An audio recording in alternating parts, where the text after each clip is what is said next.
کہہ دو کہ جو لوگ اللہ پر جھوٹ باندھتے ہیں فلاح نہیں پائیں گے، ان کے لیے جو فائدے ہیں دنیا میں ہی ہیں، پھر ان کو ہماری ہی طرف لوٹ کر آنا ہے، اس وقت ہم ان کو عذاب شدید کے مزے چکھائیں گے،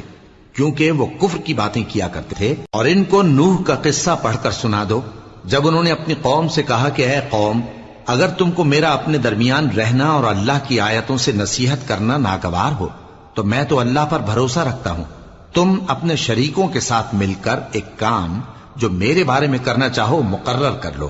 اور وہ تمہاری تمام جماعت کو معلوم ہو جائے اور کسی سے پوشیدہ نہ رہے، پھر وہ کام میرے خلاف کر گزرو اور مجھے مہلت نہ دو۔